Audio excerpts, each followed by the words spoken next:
Vaheguru Ji Ka Khalsa, Vaheguru Ji Ki Fateh. Thank you for joining today's webinar, or today's course, the 1984 attack on Sikhi, June, November, and the aftermath.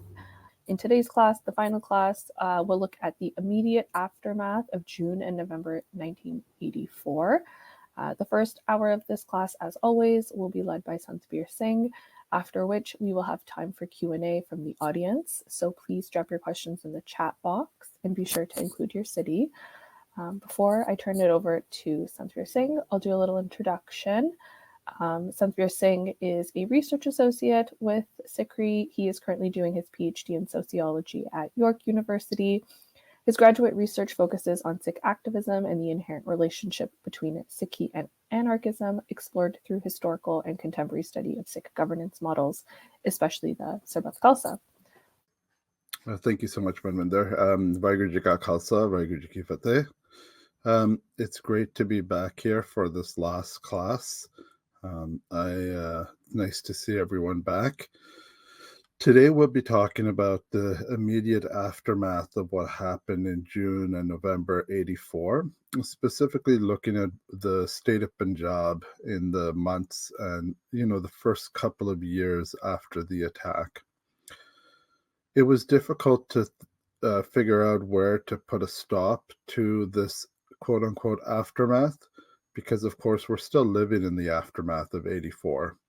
And so, this class could encompass all of the last 40 years if you wanted it to. So I decided to stop at around 86, 87. But in a lot of ways, what we're talking about today really speaks to where the community is today and where the community is going. And we'll end off with a short discussion about that. So today's class is called The Aftermath. And we'll start off by looking at the Harimandar Sahib complex after June 84. So the army had taken over the complex as of June 84. And the army continued to control the complex for several months after June 84, meaning that there was not a regular programs being held at Harimandar Sahib. There was not a regular sort of things did not return to normal right away because the army was in control of the institution for several months. Remember that after June 84, Akal Takht Sahib especially is left in ruins. The facade, the front of Akal Takht Sahib was severely damaged. It was damaged on the inside as well, as you can well imagine. There was damage all around the complex, especially of the Prakarma, where the tanks had destroyed the marble of the Prakarma. But the most severe damage was, of course, at Akal Takht Sahib. So the first thing that the government wanted to do was to repair the Akal Takht. They wanted to repair the Akal Takht in order to try to demonstrate that everything was back to normal. That was their big goal.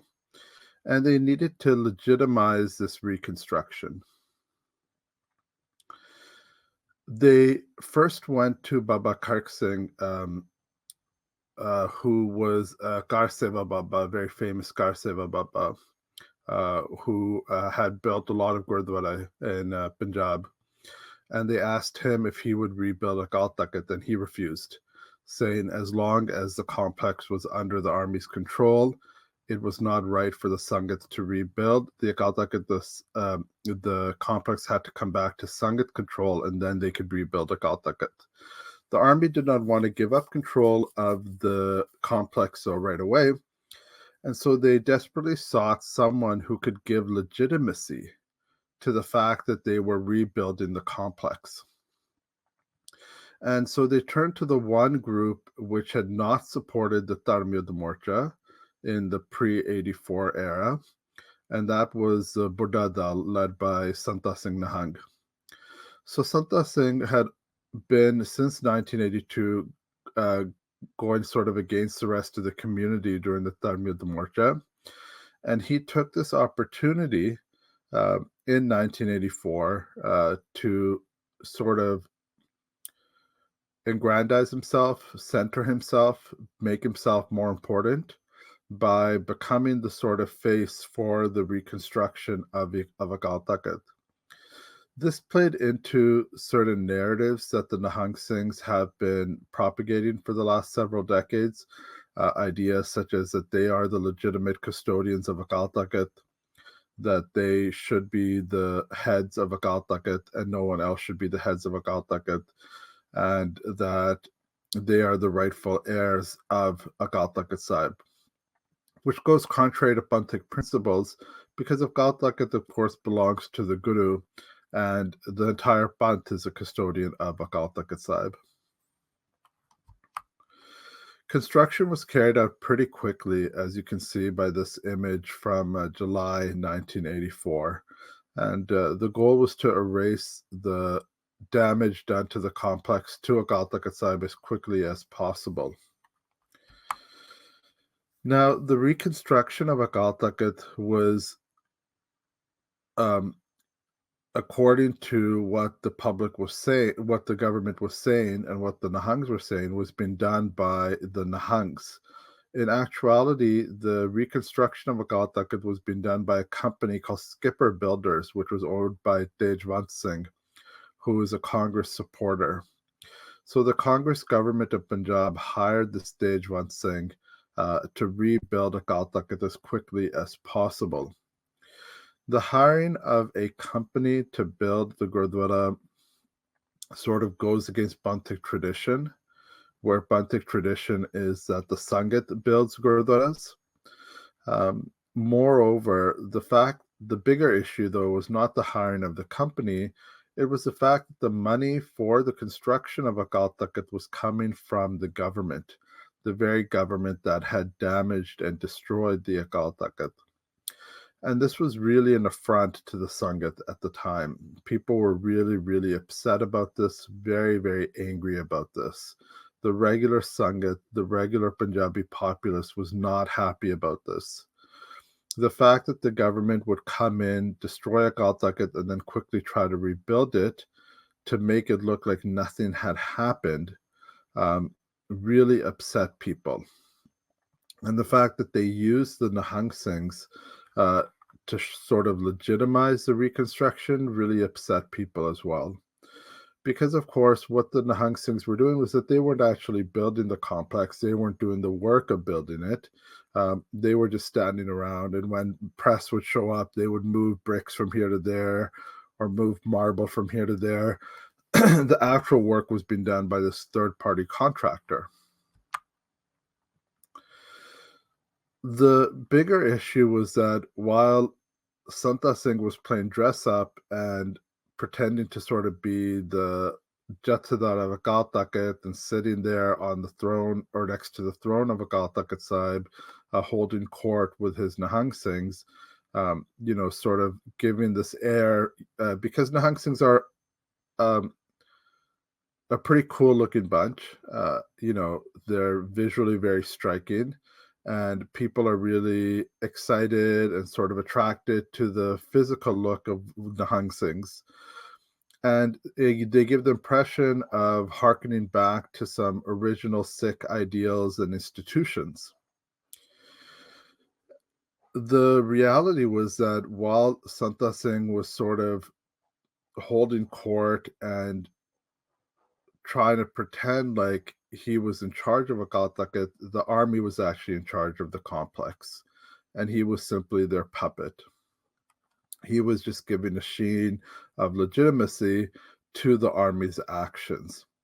And this upset the Sangat quite a bit. This upset the regular Sangat quite a bit. People were really upset and angry at Santa Singh and demanded that action be taken against him. At the same time, the Sangat was really upset that the complex was still in the army's control. And so Jathas would go and protest. And this is really brave, really incredible of these groups to do these protests, because this is a time where the army is still controlling Punjab. Operation Woodrose, which we'll talk about in a few minutes, is being carried out across Punjab. It's army rule in Punjab, but the idea that the Harimandar Sahib complex would be in control of the army was so upsetting to the regular Sangat, especially the Sangat of Amritsar, that people were regularly carrying out protests against this and marching on Harimandar Sahib, demanding that the Gurdwara Sahib, the complex, be returned to the Sangat. The main organizers of these jathas were actually Sikh women, remarkably. And the main organizer was a woman named Dr. Rajinder Kaur.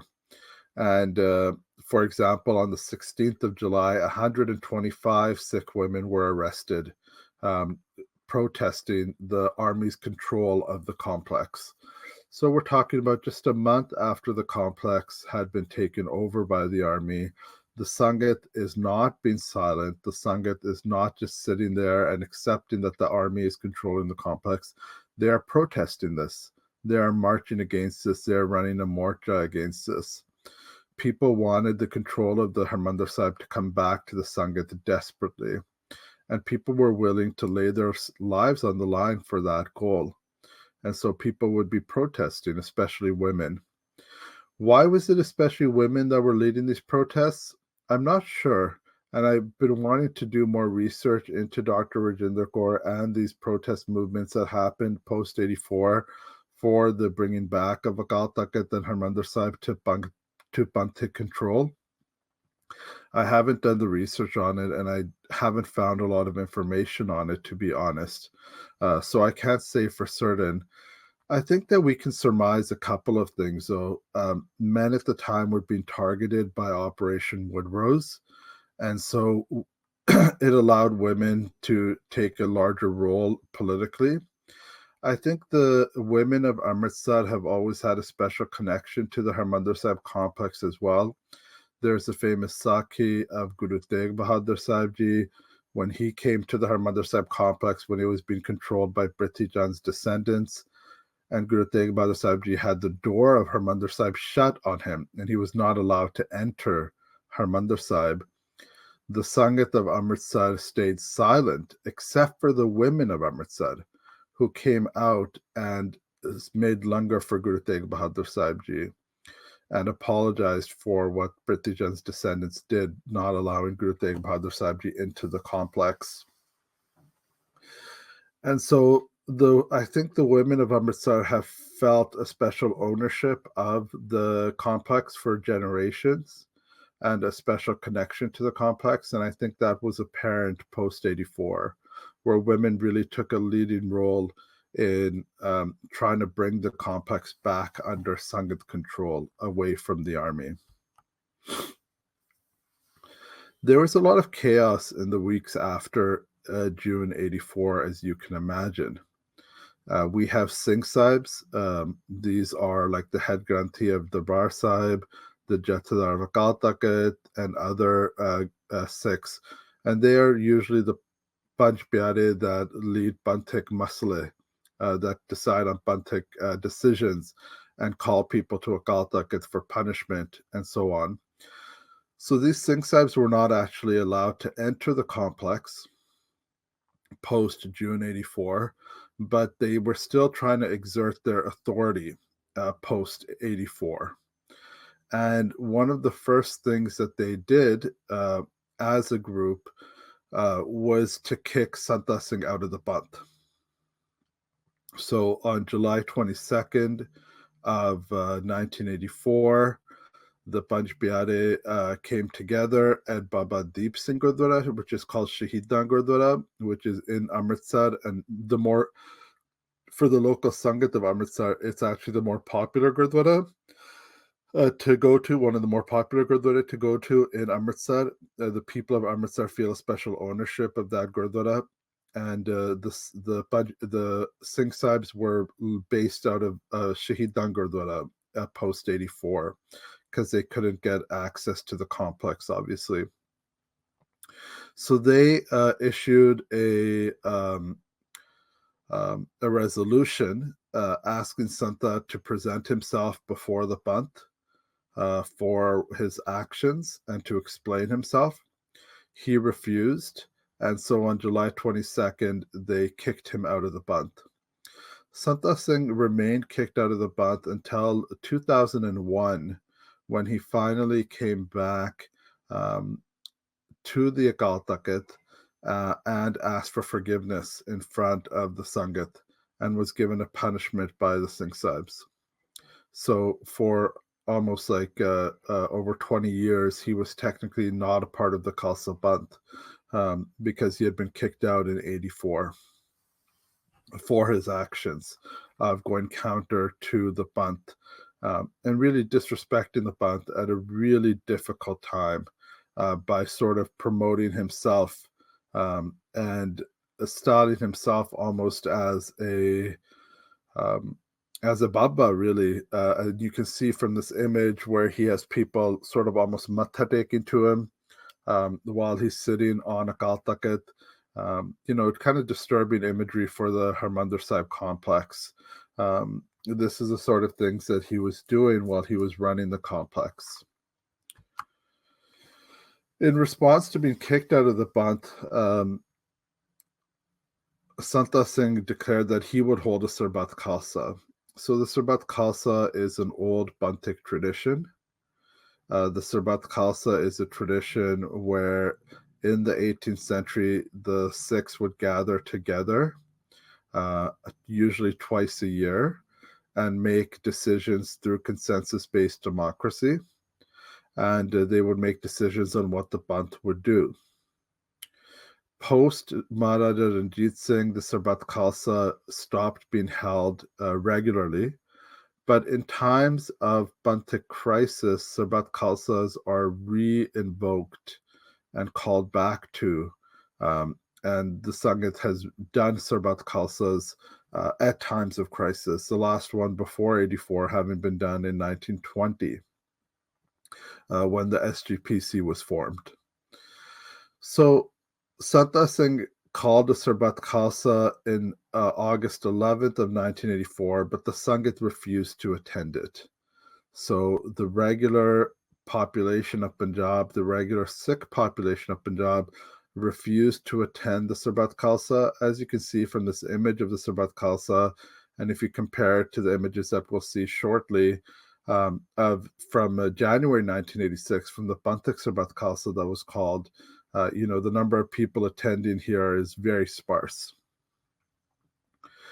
The main people that attended the Sarbat Khalsa in August of 1984, and it's not even really called a Sarbat Khalsa, most people call it a Sarkari Sarbat Khalsa, because even though Santa Singh called it, it was largely organized and run by the Congress Party, trying to legitimize their actions in the complex post-June 84. Most of the people that attended the Sarbat Khalsa, quote-unquote Sarbat Khalsa, in August of 1984 were Congress Party workers and officials, many of whom were bussed in and forced to attend the Sarbat Khalsa to give an air of legitimacy to it, to show that the Sangat was supporting it, when in actuality these people were paid to be there. Santa Singh's ruse didn't really work. The Sangat rejected this Sarbat Khalsa, and it did not gain popular support. In the Sarbat Khalsa, he came up with a whole bunch of resolutions, kicking other people out of the Banth, kicking the Singh Sahibs out of the Banth that had kicked him out of the Banth, really petty things like that. But it's not remembered well. In fact, most people have no memory of it even happening. It's not a well-known sort of incident anymore. A lot of modern Nahangs have tried to sort of erase the memory of this because it's a pretty disgraceful episode. The fact that you would have a quote-unquote Sarbat Khalsa organized by the government that had attacked Harimandar Sahib complex and destroyed Akal Takht is pretty disgraceful. And people were pretty disgusted by it overall, and it was not well attended at all, or attended at all by the regular Sangat. On September 2nd, and you can see this sort of back and forth kind of absurdly happening, the Singh Sahibs held a Sarv Sansar Sikh Sammelan, which was their version of a Sarbat Khalsa at Baba Deep Singh Gurdwara. They called the Sangat from around the world to attend. The Indian government did not issue visas to Sangats from around the world to attend, so largely it was just Sikhs from Punjab who attended.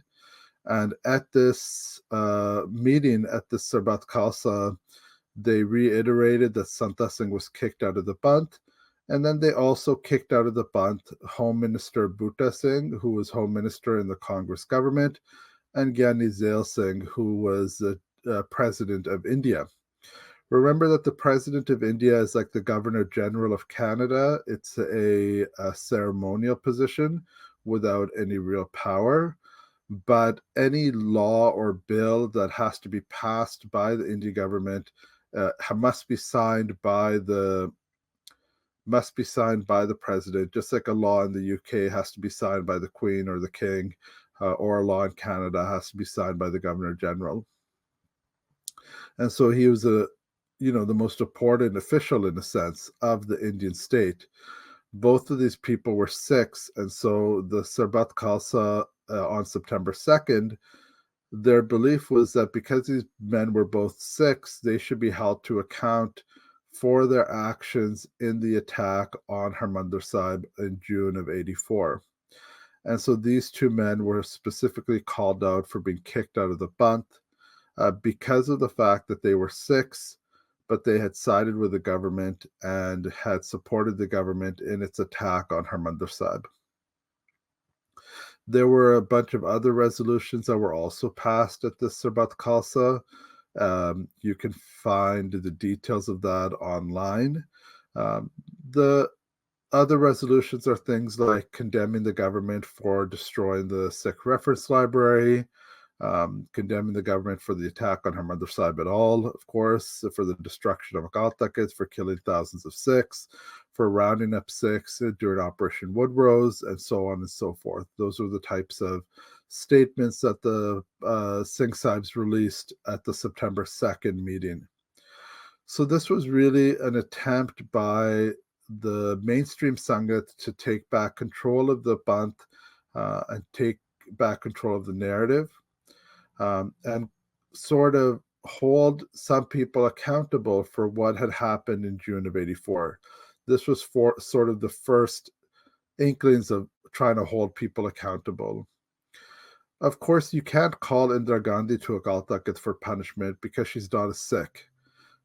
You can only call Sikhs to account at Akal Takht because Sikhs acknowledge the Akal Takht as supreme. Someone who's not a Sikh has no real standing at Akal Takht, and you can't really call them to account. So the only thing that the Singh Sahibs could do was to call to account these two men who were Sikhs, who were part of the Congress government. And that's what they did. And so both of these men were kicked out of the Panth in September of 1984. After months of protests and marches, the army finally vacated the complex on September 25th of 1984. This is an image from September 25th of 1984. This is the Sangat rushing to Harimandar Sahib complex, the Amritsar Sangat. You can see the joy on people's faces. People have been just heartbroken that the complex has been under army control for all these months. And they are just so excited and happy that the complex is finally falling under Sangat control again. And people are running, literally, thousands of people ran to the complex to when the SGPC was given control of the complex back from the army on September 25th. Right before the Sangat came into the complex, Santa Singh quickly ran away.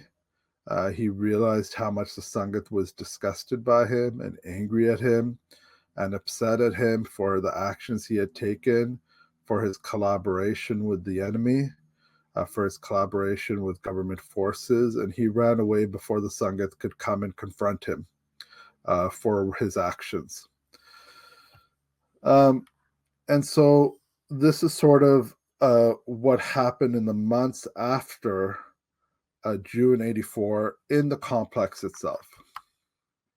On November 22nd, Kar Seva was performed of the Sarovar, where the Sarovar was emptied and it was cleaned. This usually happens every 50, every 100 years sometimes.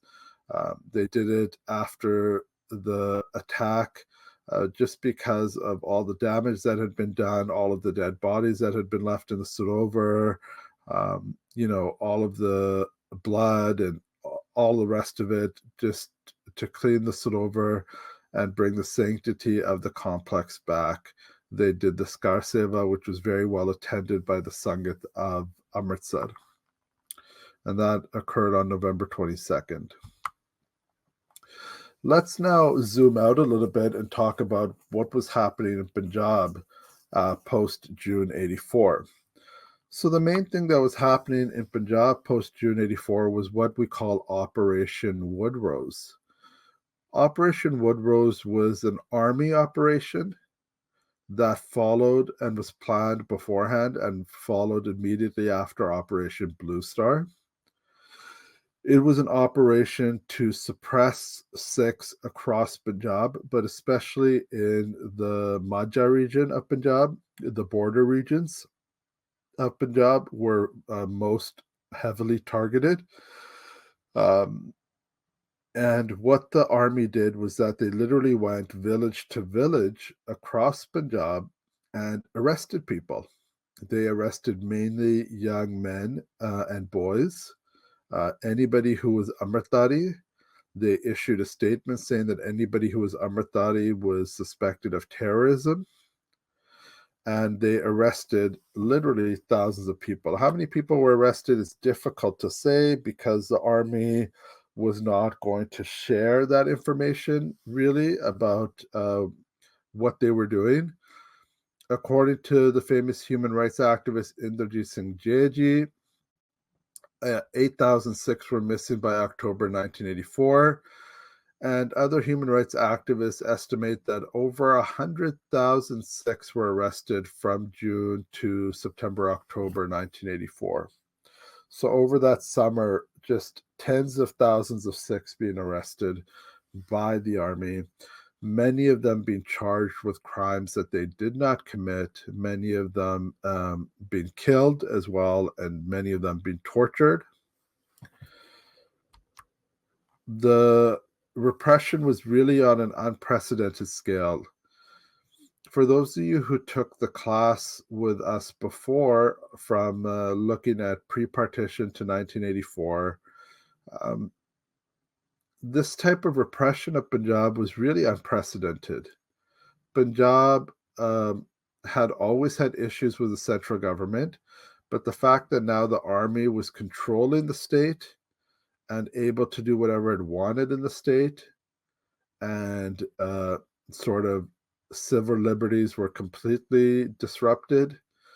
People had no rights. The government passed a law called the Punjab Chandigarh Disturbed Act in 1983, which gave the army sort of unprecedented powers to detain and arrest civilians. Any commissioned, warrant, or non-commissioned officer of the army, so essentially anybody in the army, whether they're an officer or not, could, if they're, and quote, of the opinion that it is necessary so to do for the maintenance of public order, after giving such due warning as he may consider necessary, fire upon or otherwise use forces even to the cause of death. So the army essentially had free reign to just shoot on sight people. Legally, they had that power, according to the Indian government, to shoot people on sight. And there would be no consequences for that. This act gave them the right to, quote, arrest without warrant any person who has committed a cognizable offense or against whom a reasonable suspicion exists that he has committed or is about to commit a cognizable offense. So that's pretty vague language, as you can imagine. It essentially means that anything that the army doesn't like, if you do anything that is even remotely suspicious, even if you don't do anything, if they have a suspicion that you're going to do something, they can arrest you or they can shoot you on sight. And this is the state of Punjab in the immediate months after post 84. So the army is really bearing down on Punjab as a whole. And we're talking about tens of thousands of army soldiers in Punjab at the time, really turning the state into a police state, like this really dystopian sort of atmosphere where the army is able to do whatever they want without consequences. The army eventually pulls out of Punjab by the end of 84, and control of Punjab then reverts to the Punjab police. And the Punjab police really starting in 1984, by the end of 1984, going up until 1995, really create a state of terror in Punjab, committing human rights abuses at an unimaginable scale. This is especially under the DGP of police, KP Gill, who was brought in 1988. Julio Ribeiro was the first DGP in the post-84 period of Punjab, Director General of Police. He was then let go, and they brought in KP Gill. We'll talk about KP Gill a little bit more later. And so the Punjab police starts carrying out really horrific counterinsurgency measures in Punjab, targeting civilian populations for the next decade. The main tool that the Punjab police have is something called the Terrorist and Disruptive Activities Prevention Act, or commonly known as TADA. TADA is a law that the government passed specifically so that they could use it in Punjab, though it was passed around India. So it actually was something that applied to all of India, but was especially used in Punjab and Kashmir, Nagaland, and other parts of India that had insurgencies against the central government. TADA allowed for some pretty remarkable things. First of all, there was no assumption of innocence anymore. So going completely counter to all legal norms. Remember that India's legal system is based on the British legal system. So going counter to all of British legal tradition, the idea that someone is innocent until proven guilty, TADA removes that. And instead, you are guilty until proven innocent, which is really absurd, like really dystopian. Under TADA, any police officer can say that you committed a crime. You are not allowed to know the evidence against you. People would be brought into courts with their heads covered, without being able to see who was testifying against them, not being able to see the judge who was deciding on their case. No evidence was presented to them. They were not allowed to see the evidence. Their lawyers were not allowed to see the evidence, if they did even get access to lawyers. So TADA really completely got rid of all sort of legal norms that protected the population from government overreach. It allowed the government to arrest people without charge for up to a year, meaning you could be arrested and then not charged, just held in detention for up to a year. Oftentimes, for many people, that lasted over a year, where people were not charged and just held.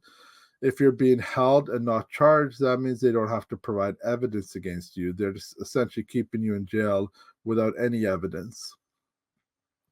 Once you are arrested, once they do charge you, you're not allowed to see the evidence. You're not allowed to know who accused you of these actions. You're not allowed to see you're not allowed to know what facts they have against you. TADA was really just nightmarish, and was the main tool used to suppress Sikhs in the 1980s and early 90s. TADA was eventually overturned, and the government brought in another law called POTA, P-O-T-A, which was even more draconian. And then after that, they brought in another law called UAPA, which is the main law that is in power today, which they are still arresting people using. So this is sort of the pattern of the Indian government, the government that pretends to be a democracy. They use laws to sort of annul the constitutional rights of their own population and get rid of basic constitutional protections of their own population. And it's really creates a system where there's no checks or balances against government and police overreach. The government and police are able to do whatever they want without any legal pushbacks at all. It's really a disaster. There are still Sikhs who are being held under Tada today, who have served their sentences, but are not being allowed to be released from jail. Even though Tada is technically not a law of the government anymore, people are still being held under it. So you figure that one out.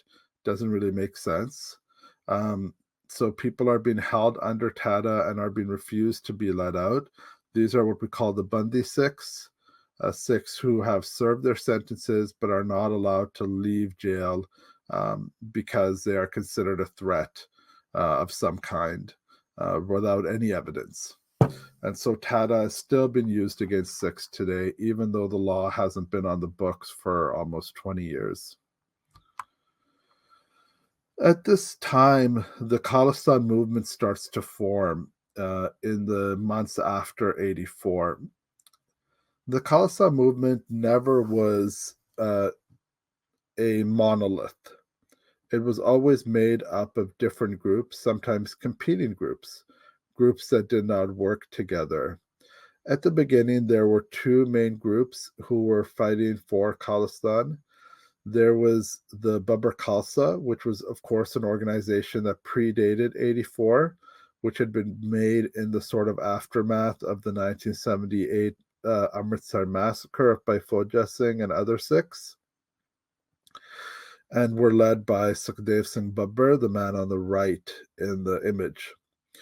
So Jathedar Sukhdev Singh led the Babbar Khalsa, and they started to carry out actions in the days after 84. On the other side, there was the remnants of the fighters who were trained by Sant Jarnail Singh, and they were led by Manvir Singh Jeru, Manvir or Manvir. Sometimes he's called Manvir, sometimes called Manvir. Jeheru and Bhai Manvir Singh was one of the motorcycle valet that Sant Jarnail Singh used to punish police officers who were harming Sikhs pre-84. And he sort of led the beginning of the movement post 84, and he's the person on the left of this slide. So I'm not going to get into the Khalistan movement in this class. We don't have the time or the wherewithal to look at that. It's a really complicated situation. It's a very difficult situation. A lot more research needs to be done on it. It's very difficult to figure out who did what and why they did it, who was good, who was compromised. The situation is very complex, and we're still finding out information today. Maybe we will leave that for a future class, looking at the Khalistan movement in more detail, but that's not something we can do today. I just wanted to quickly talk about the fact that the Khalistan movement was not a monolith. It was made up of competing organizations which had their own goals and their own sort of policies that did not always work together and often did not work together. In 1986, in January, a Sarbat Khalsa was called at Akal Takht Sahib. This was at a time when there was police repression in Punjab at a really unprecedented scale. And in spite of the police repression in Punjab, literally hundreds of thousands of Sikhs showed up to the Sarbat Khalsa. The Sarbat Khalsa was called for January 26, which is India's Constitution Day. It was purposely called on that day to sort of push back against the Indian state and to show the independence of the Khalsa to the Indian state. And we're going to talk a little bit quickly about what happened at the Sarbat Khalsa in 1986, because it's a very important event in the post-84 time period. The first thing that they did at the 86 Sarbat Khalsa, and the 86 Sarbat Khalsa is available on YouTube. You can watch the whole thing, in fact, which is pretty cool. The martyrs of 1984, the Shaheeds of 1984 were honored, including Sant Jarnail Singh, Bhai Amrik Singh, Baba Tara Singh, General Shabeg Singh, Bibi Upkar Kaur, Bhai Dashpal Singh, Sant Sujan Singh, and all of those who fought and died in 84. But those leaders especially were called out by name. It's important to recognize that Bibi Upkar Kaur was called out by name because she was the leader of the women's wing of the All India Sikh Students Federation and part of the leadership command structure in 84. Beant Singh, who had already been killed, but also Satwant Singh and Keher Singh, who were on death row for killing Indira Gandhi, were also recognized. In this image, the woman on the left is Sant Jarnail Singh's wife, and the woman on the right is Bhai Amrik Singh's wife. They are being recognized for, they're being commended for the actions of their husbands in 84. At the Sarbat Khalsa in 86, SGPC was disbanded, and the Panth took direct control of the Harimandar Sahib complex. This was a pretty bold move. It's not a move that stuck, obviously, but it was one of the stated declarations that happened in 86.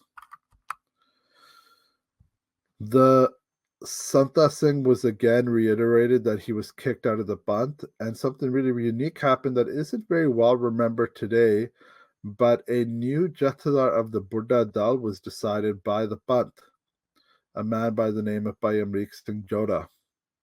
And he was made the new Jathedar of the Buddha Dal Nahang Singhs, a counter to Santa Singh. This was a man who was Panthic, pro-Khalistani. He was later killed in a false encounter by the Panjab police and is not very well remembered today, but it just shows the internal sort of conflict that was happening between the Nahang Singhs and the rest of the Panth, where the Panth actually created their own separate Nahang Singh institution that was more Panthic, counter to Santa Singh's institution. The Jathedar of Akal Takht was rechosen. They got rid of the Jathedar of Akal Takht that had been appointed by the SGPC, Gyani Kirpal Singh, and they made Jasbir Singh Rode the head of the Jathedar of Akal Takht. Jasbir Singh Rode was Sant Jarnail Singh's nephew. He was in jail at the time, and so Bhai Gurdev Singh Konke was made the acting Jathedar. That's a picture of Bhai Gurdev Singh Konke. A Panthic committee was made to lead the Panth, a Panj member Panj Pyare Panthic committee made up of, in the middle, Baba Gurbachan Singh Manochal and other people in the image. The other five are Vasant Singh Zafarwal, Bhai Tanna Singh, Bhai Arur Singh, and Bhai Gurdev Singh Usman. So those are the five who were chosen to be the leaders of the community post 86. The Khalistan Commando Force was created, and the man that we talked about earlier, by Manveer Singh Jehedu, was chosen as the head of the Khalistan Commando Force. This was meant to be the official army of the Khalsa. And then something that the Sangat was demanding, the Akal Takht was destroyed because it had been built by government funds, by the government. People were disgusted and upset at the Akal Takht that it had been rebuilt by the government. And so it was decided that the Akal Takht Sahib should be destroyed. And you can see here the regular Sangat literally came in with hammers and chisels and literally broke apart the Akal Takht brick by brick over the oncoming days. This is a pretty unique act that happened. It's hard maybe for some of us to understand why they did this. It's because the sovereign principles of the Khalsa had been undermined. That the sovereignty of the Panth had been undermined, that the army that had committed the attack had rebuilt the Akal Takht was really disgusting to people, and people were offended by this. And so, even though priceless art and frescoes were destroyed when they destroyed the Akal Takht in '86, I think the larger principle was important of the destruction of something that had been rebuilt by the government. I think that was important. And so the Akal Takht was destroyed by the Panth in 1986. When they destroyed it, they ended up finding, and you can see the beginnings of the structure on the left and the later on the right, where they're laying the foundation for the new Akal Takht. The original brick platform that Guru Hargobind Sahib Ji, Baba Burda Ji, and Bhai Gurdas Ji built in the 1600s was found at the base of the Akal Takht. So the original foundation, the original Tara Sahib that Guru Hargobind Sahib Ji built all those years ago was found and discovered. And it is still there today. The new Akal Takht was built over it, just as the old Akal Takht was built over it. I think this is really inspiring, this idea that even though the building has been destroyed and damaged so many times, the original foundation built by bricks made literally by Guru Hargobind Sahib Ji still stands. Just like even though Harimandar Sahib has been destroyed, the original foundation built by Guru Arjan Sahib Ji is still there today. So even though the upper structures have been destroyed and replaced, the foundations are still the ones that were built by the Gurus, which is pretty amazing thing to think about. The Sarbat Khalsa of '86 was not perfect.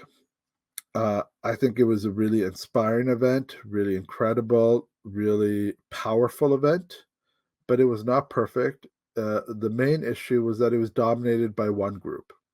So one group was in charge of it, and they pretty much dictated everything that happened, and that was the Damdami Taksal, the one that was led by Sant Jarnail Singh pre-84. And they pretty much decided what happened at the Sarbat Khalsa. So Sarbat Khalsa is supposed to be a Panth gathering with all members of the Panth taking part and everybody having a say. This was not what happened in '86. So I think it's okay to critique the Sarbat Khalsa of '86 while also being inspired by it and being amazed by it, that all the Sikhs would show up in a police state to support the Panth.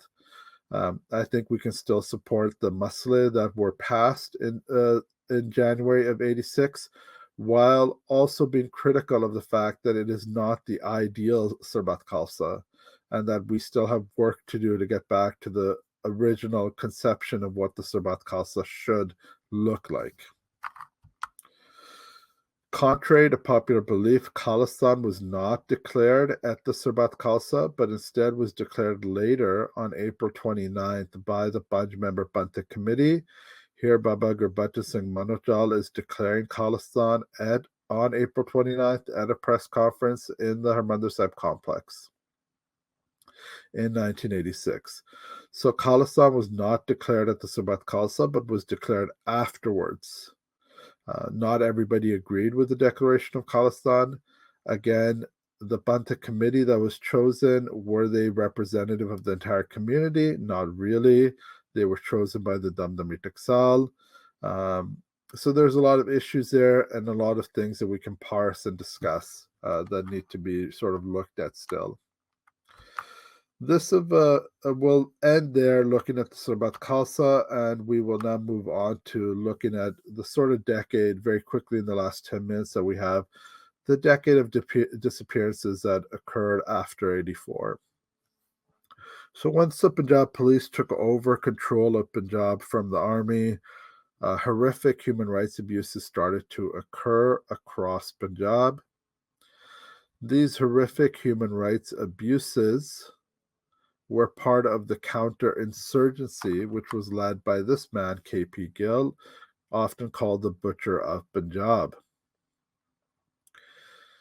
The counterinsurgency that he laid out was a counterinsurgency that was developed by Russia when they held counterinsurgencies against Czechoslovakia and Hungary in the 1950s and 60s. And this was the sort of playbook that Punjab did, that K.P. Gill did in the 80s against the Sikh population of Punjab. it amounted to terrorizing the community, picking up people who were uninvolved in the movement, torturing them, killing them, picking up their family members, torturing their family members, torturing younger brothers, forcing people into the movement and then wiping them out. One of the big things that, of course, was done during this decade was disappearances, where people were killed extrajudiciously, meaning they were not given a trial, they were not executed according to government laws, but instead were killed in quote unquote police encounters, when in actuality they were tortured to death, and then false encounters were set up to make it look like they had been killed in an encounter with the police.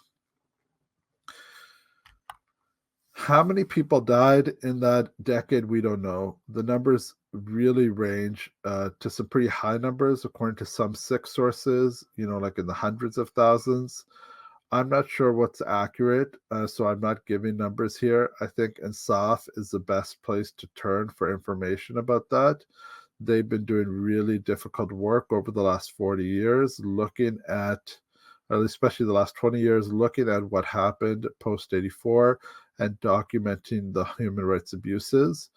We can say for sure that tens of thousands of Sikhs were killed post 84. People were tortured and killed and wiped out. Families were wiped out. Really horrific things happened post 84 that I think a lot of us are pretty aware of. One of the things that was done was the use of sexual violence. So one of KP Gill's main tactics was to essentially sexually assault women en masse. Sikh women and girls were sexually assaulted, were gang raped, were by the Punjab police. Many of them were killed, many of them were not killed, but left traumatized. This was meant to break the spirit of the community and to really break the heart of the community. That's what the goal was of these actions. It was to dehumanize the Sikh population and really dishearten the population. The level of sexual violence, human rights, you can read human rights reports about it. It really is unthinkable in scope, the amount of sexual violence that occurred against women post 84. And no one was spared from this. So someone like Gurdev Singh Konke, who we talked about earlier, who was appointed as the acting Jethedar of Akal Takht, even he was picked up and brutally tortured and killed. He was literally ripped apart. His two legs were pulled apart and he was ripped in half in this really brutal way. We have eyewitnesses from the police that took part in killing him, what happened to him. Recently in Punjab in the last year, there has been new evidence has come forward about the killing of Jethedar Konke. And there's been renewed efforts to try to bring people to justice for the killing of Jethedar Konke. But the fact that someone who was so prominent, that Jethedar Akal Takht, could be killed by the Punjab police just demonstrates how no one was safe post 84. I should also mention that the Harimandar Sahib complex was attacked again twice during what was called Operation Black Thunder 1 and Operation Black Thunder 2. 30th April, right after the declaration of Khalistan was made, the Punjab police moved in and the Khalistanis moved out of the complex that had been occupying it since the Sarbat Khalsa. And then again, Khalistanis occupied the complex again and were then kicked out again from the 9th to the 18th of May, 1988. There has been no political activism in the complex since May of 1988. The entire architecture around the complex has been changed. The road has been widened. Open areas have been created around the complex, making it much easier to bring police and tanks into the complex if needed in the future. Plainclothes police are freely allowed to enter the complex, counter to the sovereign principles of the community that existed pre-84, where the police was never allowed to enter the complex. So anytime there's an important celebration or commemoration of something like 84, There will be plainclothes police surrounding inside the complex to this day, making sure that nothing happens counter to the government. So the complex has really come under government control in a way that never occurred before. And something like 84 happening again would be very difficult. For Bantuk forces to take control of the complex today would be very difficult, just because of all of the access that the army and police have to the complex today that they did not have in the past. It was very difficult to enter the complex in the past. It was small gulliya, small roads that led to the complex that were windy and twisty. This was purposely done during Guru Ramdas Sahib's time to ensure that the complex was safe, and was reiterated during the missile period to ensure that the complex cannot be easily attacked. This was gotten rid of, and now when you go there, it's like a open thoroughfare straight to the complex on that main road that comes down to Harimandar Sahib, where it's like a tourist trap almost now. And it's almost like a carnival atmosphere that they've created for the Harimandar Sahib complex. So the sovereign status of the complex has really been undermined in the last 40 years. And of course, I can't talk about the decade of disappearances without talking about human rights workers, people especially like Baijaswant Singh Kalra, who was tortured and disappeared on September 6, 1995. Who the anniversary of his Shahidi is coming up next year, the 30th anniversary of his Shahidi.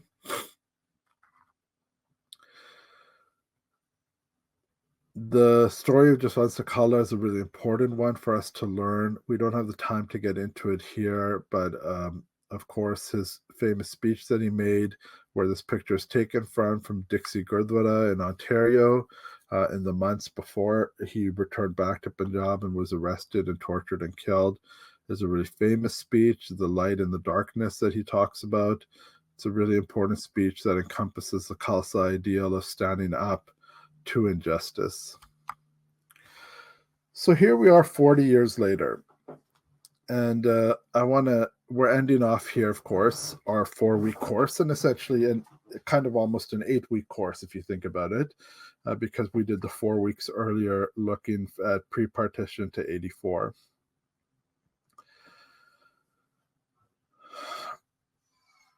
I thought about how to end the course after all of that information, looking at all of these horrific incidents that happened in 84 and after 84, all the violence, all the death, all the destruction, all the human rights abuses, all the sexual violence, all of that horror. And it's easy to fall prey to despair. It's easy to say the state of Punjab is pretty bad today, that drug use is very high still, alcohol use is very high still, people are leaving Punjab in huge numbers, the state of Bantuk institutions is worse than it's ever been, they're just as compromised as they always have been, the government exerts control over central Sikh institutions like the Akal Takht Sahib, Sikh political parties are corrupt. People are being converted from the Sikh tradition to Christianity in large numbers, especially people from marginalized castes. So a lot of corruption in Punjab is as high as it ever was. All of those issues, there's a lot to feel down about. There's a lot to feel angry about. All of the things that the Panth was fighting for in the Tarmiyat Morcha, none of them have come to fruition. None of them have been solved. None of those outstanding issues have been addressed by successive governments over the last 40 years. We are in a lot of ways worse off than we were in 1982. And still we don't have a mass movement of the community fighting for our rights like we did then. But I think that, and I use this image of the Kisan Morcha to hopefully end on a note of resurgence. I think that Punjabi Sikhs in Punjab are an incredibly resilient and powerful people who have been through incredible trauma and who were silent for a long time because of that trauma, because of the level of oppression that was exerted on them in the late 80s and 90s. But like the Kisan Morcha showed us a couple of years ago, there's still something unique in the Sikh tradition. There's still something unique in Punjabi people that when it comes down to it, they will stand up against oppression, they will stand up for the rights of themselves and others, and they will fight back. And I think that's really powerful. I think that as dark as things are, as depressing as things are for Punjab, we are not without hope. There is a lot of potential. There's a lot of work being done on the ground in Punjab to bring back sovereign institutions like the Sarbat Khalsa. There's a lot of work being done to reform the Akal Takht. People are working and thinking about these issues. People are talking about the legacy of people like Sant Jarnail Singh and what he stood for and what he fought for. Stories are being written about what happened in the Khalistan movement and those who fought and died for the Panth in those years. People have been writing about what happened to the community in 84, and we're seeing more and more evidence of the atrocities that were committed against us. So there's a lot to be positive about. The community is always resurgent. We're always in Chardikala. We're always growing stronger. And I think that the Punjab Sikh community will still surprise us in the future. That people have the ability to stand up and to fight for their rights in a way that we, I think, in the diaspora will still be surprised by. And I think it's our job in the diaspora to support the Punjabi Sikh population in any way that we can, to stand for them, to stand with them. So that's what I wanted to end off with. I know that the state of Punjab is not great. I know that things don't look great. I know there's a lot of problems with Punjab ecologically, socially, economically. But I think that the spirit of the Sikhs is still strong, and we have the ability to come back from this because we've come back from worse in the past. What is needed for the community is something that's starting to happen today, which is the need to reconnect to Gurbani, reconnect to Guru Granth Sahib Ji, reconnect to our sovereign traditions. And if we're able to do that, then I think that we can become unstoppable again. So I want to end off on that note. I want to thank you all for taking part in this class for the last 4 weeks. And let's move on to questions now. Thank you so much, Santhveer Singh, for the journey that you took us on and kind of this hopeful moment that we finished our lecture on. Something I've been thinking about is just the term sovereignty. I guess in like the capacity we have right now, because I'm sure that could be like a class all on its own. When we use the term sovereignty, could you share a little bit more about like what we mean exactly? I think in the Sikh tradition, what Badshahi means is that there is nothing that stands between us and the divine. That we have a direct connection to the Guru, and that we are directly of the Guru. That the Khalsa is of Vaheguru. That, I think, is what sovereignty encapsulates in the Sikh tradition. This idea that we fear no earthly master, that we are not beholden to anybody.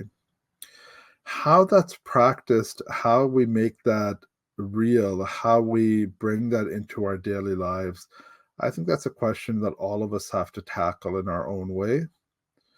We have to figure out what that looks like in the diaspora, what it means to behave in a sovereign fashion, how we can bring sovereign Sikh ideals into Bantik institutions, into Bantik spaces, but also into non-Bantik spaces.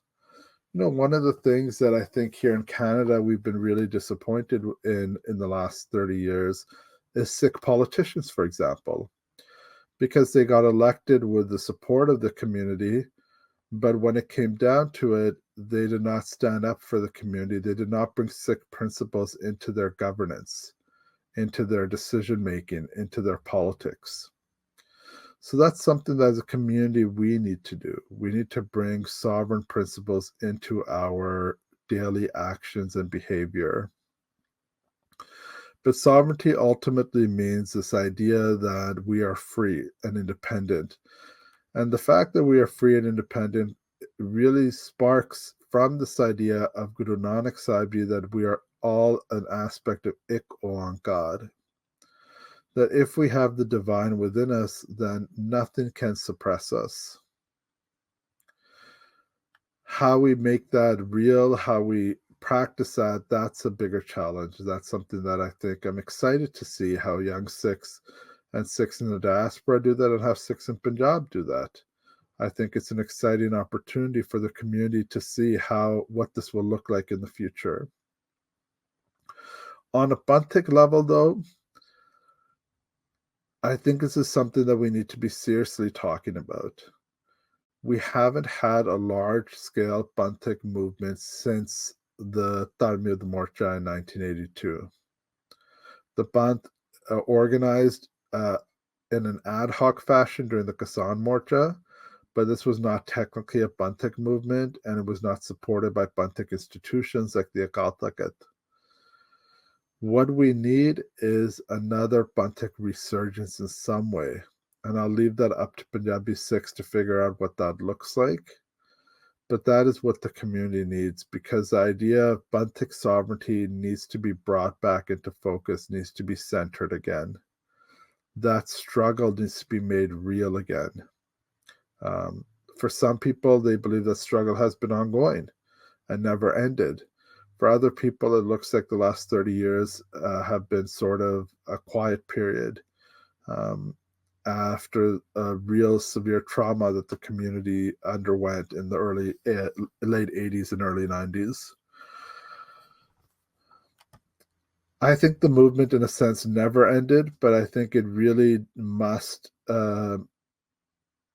We have to be realistic about the fact that the way that the movement was being fought for in the early 90s is maybe not the way that the movement needs to be fought for today.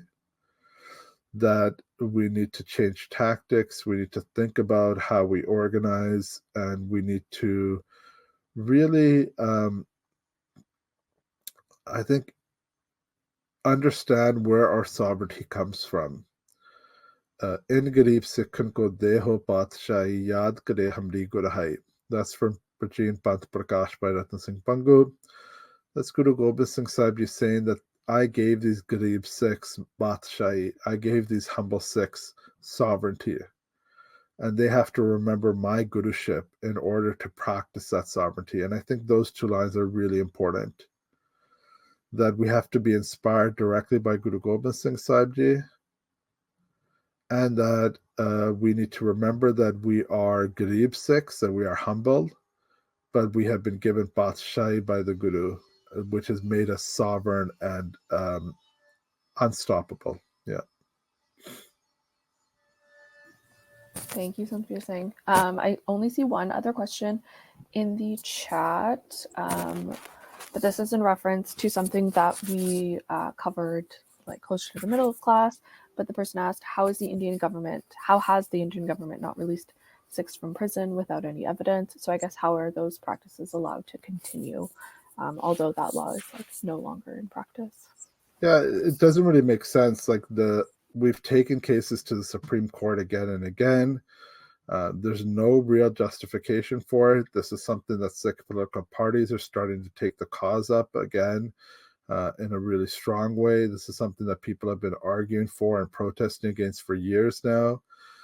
It sometimes comes back into the limelight, but the reality is that we have Sikhs who were sentenced to jail sentences, served their jail sentences, and are still not being released from jail. So by the laws of the Indian government, they are being held illegally. That's the reality. And it just demonstrates what a farce Indian democracy and Indian civil rights really are. I was reading recently about Arundhati Roy, the novelist and left-wing activist in India who has been charged under UAPA, that new law that the BJP government brought in, which is sort of the modern TADA. Like, no one is safe from the government anymore. You can be accused of being an anti-government. You can be accused of terrorism. You can be accused of speaking against the government for even mild criticism of the government. Scholars, academics, journalists, nobody is safe. So, of course, if they're going after people like that, then Sikhs who actually fought against the Indian government, well, they're not going to be given a fair shot, right? So it's pretty heartbreaking that these Sikhs have been kept in jail for all these decades, even after their sentences have been finished. And there's no real justification for it. And the only way that this issue is going to be solved is politically. Sikh political parties need to put pressure on the central government to get these Sikhs released. That's the only way this is going to happen, because legal means have been tried again and again, and it's not working. And so we need to put political pressure on the government to release these Sikhs. And I guess, like, in the same vein, we talk about, like, democracy in relationship to India, but I'm also recently thinking about secularism. Particularly this concept of secularism in India and how it differs from concepts in other places like France, United States, Canada. So is there, maybe before we before we wrap up, how does this maybe relate to like Indian conceptions of secularism, and how does it, I guess, influence that definition? So secularism in India has always been an interesting phenomenon.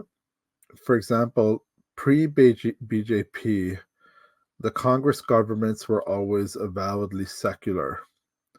But we can see, especially in the 70s and 80s, how Indira Gandhi ran the Congress party. It was definitely not secular, and it was really a Hindu fundamentalist party in a lot of ways. And so secularism has been used in India as a tool against minority populations.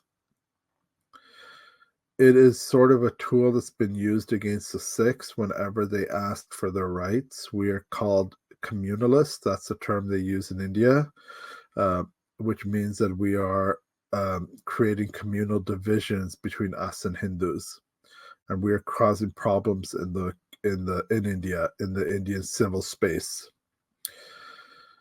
So that anytime we talk about our rights from a Bantik perspective, we are called anti-secular. But when the government wants to repress us based on our Bantik identity, they are not called communalist, and they are called secular. So the way that the sort of secularism works in India is problematic. It's become a lot bigger of an issue now with the BJP government, which is avowedly not secular. So they're not even pretending. Like, the Congress party would pretend that they were secular. The BJP, of course, is not pretending anymore. They are straight up a Hindu fundamentalist party. And that is obviously a big issue. It's a big issue, especially for India's Muslims and for India's Christians. But it's also an issue for India's Sikhs. And a lot of Sikhs have frankly been sort of won over by the BJP because they're like, oh, look at that. He speaks about the Sahibzade or Banda Singh Bahadur so well, and we should be so happy. Which is really disturbing because the BJP is consistently trying to undermine Sikh traditions and Sikh sovereignty. We can't have this conversation about India also without talking about the fact that transnational repression is going on an unprecedented scale under the Indian government today. That Sikhs have literally been killed in Canada, in the UK, and in Pakistan in the last 2 years for being Bantik activists, and that the Indian government is literally targeting Sikh activists around the world for speaking out on Bantik issues. So secularism would be a great goal if it was ever practiced in India in a fair way, where there were protections for minorities, rights for minorities, where there were constitutional protections for minority populations. Secularism would be great, but the way the secularism has been practiced in India has not been good for minority populations. And now that India is avowedly non-secular, it's even worse for minority populations. Thank you for going along with all my questions. Yeah. I'm wondering if there's anything you want to share to finish our conversation up. No, I think that I would like people to just leave these 4 weeks with understanding the need to understand Bantik narratives, understand what happened in 84 from a Bantik perspective, understand the reality of what's happened to our community, the lack of justice that we've seen for 84. There's been increasing sort of media focus on November 84. I think it's easier to talk about November 84 for non-Sikhs because we were sort of innocent victims, whereas in June 84, because we fought back, the narrative is a little more complicated for non-Sikhs. And we can't be ashamed of what Sikhs did in June 84. We need to be proud of that. And we need to be really clear on our Bantik narratives. And we need to understand the myths and the misconceptions and the lies that have been spread over the last 40 years about what happened in June and November. And we need to be really clear on those so that we can advocate for Bantik narratives. It's really important that we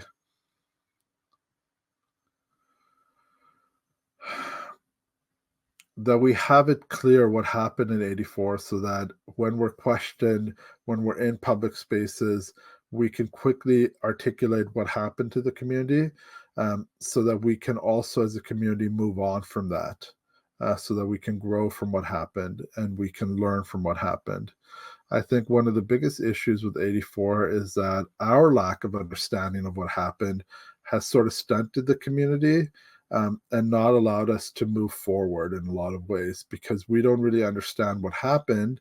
We can't learn from what happened and we can't grow as a community. And I think that's been problematic. So if we understand what happened in June, what the roots of June 84 were, if we understand why November 84 happened, what happened in November 84, the scale of November 84, then understanding those things, then we can really as a community figure out where to go from here. Because it's been a long time since 84 now. It's been 40 years. And I hope we're not having the same conversations in another 40 years. I hope we're having different conversations 40 years from now about where the Bant will be moving in the future instead of just talking about what happened to us in the past. It's always important to remember what happened in the past, to commemorate, to celebrate, to commiserate over what happened to us. But we also need to move forward as a community, building on the foundations of those who sacrificed so much for us in the past. Yeah. Thank you, Sant, for saying. I think you've painted a really helpful, past, present, and then a moving forward. I will just close this out today.